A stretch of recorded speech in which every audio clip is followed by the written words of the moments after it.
Cancer কিন্তু একটা আমরা বলি এক ধরনের লাইফস্টাইল ডিজিজই বটে। হ্যাঁ, মডিফিকেশন হবে যে কারণে ক্যান্সার হয় সেগুলিকে আমাদের এভয়েড করতে হবে। এক হলো যেগুলো আমরা এভয়েড করতে পারি, যেটা আমি বারবার বলছি যে সমস্ত ধরনের নেশার দ্রব্য বর্জন করতে হবে।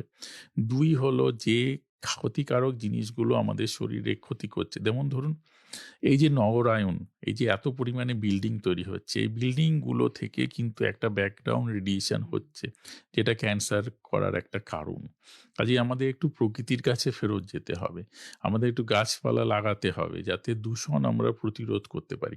ক্যান্সার আমরা অনেকাংশে প্রতিরোধ করতে পারি। এত বেড়ে যাচ্ছে ক্যান্সার, তার কারণই এইটা যে প্রচুর পরিমাণে দূষণ হচ্ছে, বায়ু দূষণ হচ্ছে, জল দূষণ হচ্ছে, খাবার-দাবার দূষণ হচ্ছে।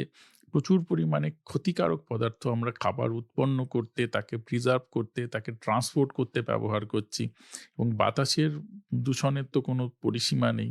কাজেই আমরা যদি একটু প্রকৃতির কাছে যাই, আমরা যদি একটু মানে জীবনযাপনে সঠিক স্ট্রেসলেস জীবন যেমন আগে ছিল, তাতে শারীরিক পরিশ্রম বেশি এবং একটা নরমাল রুটিন লাইফ লিড করি।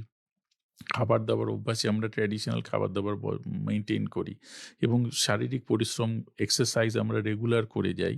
সেক্ষেত্রে কিন্তু আমরা অনেক ক্ষেত্রেই ক্যান্সার প্রিভেন্ট করতে পারবো। প্রিভেনশন ইস অলওয়েজ বেটার দ্যান কিউর। আমরা যদি প্রিভেন্ট করতে পারি তাহলেই সবচেয়ে ভালো। না হলেও জেনে রাখবেন যে এখন আধুনিক চিকিৎসায় কিন্তু ক্যান্সার সম্পূর্ণ সারিয়ে তোলা সম্ভব।